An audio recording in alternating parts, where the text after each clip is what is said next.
Regarding the 59% of physicians who support single payer in the previous card, I mean, one thing that occurs to me is, with all due respect to the physicians here, it's really an economics problem, not primarily a physiological problem. Doctors are experts in medicine, not necessarily in economics. I'm an economist. You don't want me to do your appendectomy.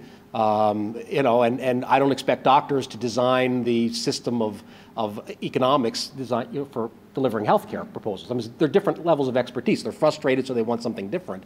But I'm not sure that being a physician makes you the best qualified person to decide what the economic system is to deliver healthcare. Just putting one in for the economist. What might the future of HSAs and HRAs be with a Democratic Congress in 2009? They may nibble around the edges and pass some regulations that make it a little more difficult to do. For instance, there was a bill that passed the House requiring substantiation of all claims, meaning if you want to pay for a medical service with your HSA, you have to prove that it's a qualified medical service under the Internal Revenue Code. It would be administratively extremely difficult and clumsy, and it's a way of just kind of tweaking the HSA to make it harder to do. I certainly don't see any repeal. There may be some things like that come along, just kind of irritating regulations. The next card has a comment and a question. I see a windfall for investment bankers. How would HSAs be protected against adverse investment market outcomes? I'm not sure it's a windfall for investment bankers. I think it may be a windfall for commercial banks. And the commercial banks are actually looking at this very favorably, because it's actually money in the vault. And instead of these exotic, derivative investment vehicles that they've been relying on, an HSA is old-fashioned banking, where the consumer actually puts money in an account and withdraws it when he needs to. And that is money in the bank. That's money in the vault, and that's what banking used to be and should become again. I don't think it's very exotic, and someone might choose to put their HSA funds in some exotic vehicle. I think they'd be foolish to do that. I mean, I think that interest rates, money market funds, that kind of thing, are very attractive ways of holding your HSA funds. So I don't see it as much of an issue.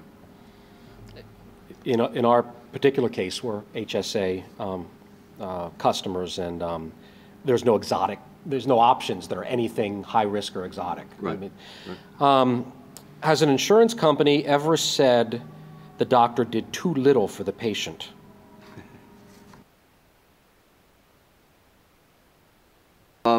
Probably.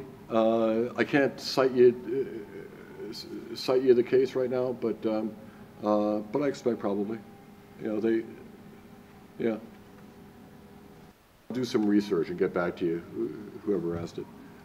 I asked the question. Okay. The point is that, by and large, when an insurance company makes a claim that they do medical review, it should be a bell curve.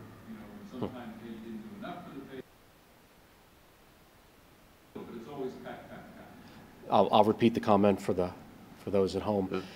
Dr. Lessman is making the point that a review of the decisions by the physician should include there should be, half of the time they should say too little, and half of the time they say you should do too much, as opposed to always saying you've done too much, which suggests that it's not really a medical decision that's being made, it's simply cost minimization, rationing basically by another form. Well, maybe it's a tennis game between the malpractice insurer and the health insurer, because the malpractice insurer will certainly say, you didn't order enough tests, you didn't do enough diagnosis, you should have done this, that, the other, to prevent this miscarriage of justice. So you can't win. It seems that higher deductible, I think that deductibles, restores the professionalism of the practice of medicine, as the third-party interference is a function of use of insurance dollars and less evident with let me just summarize it, okay? High deductible HSA plans restore the professional relationship between the doctor and the patient, because the patient is the one who's bringing the check. The patient is the one who's making the decision. True or false? Absolutely. In fact, that has been one of the premises of this approach all along, to restore the patient-physician relationship. I think Michael used the example of taking your puppy into the vet, you know, and you are negotiating with the vet about what to do with this puppy. Well, most healthcare consumers in a third-party payment environment are the puppy, and that's a pretty horrible position to be in my opinion, for an adult. Yeah. Now, let me say too, this is not all milk and honey here, because many physicians are embarrassed to talk about money with their patients, and they're out of practice doing it, and that's something that they need to rediscover. I mean, they used to do it, and they need to learn how to do that again. That this is going to cost you. You know, my basic visit's $45. Now, if you want these extra services, it's going to cost you another $100. How are you going to pay it? Can we take your credit card imprint right now to secure that? And many physicians are reluctant to do that.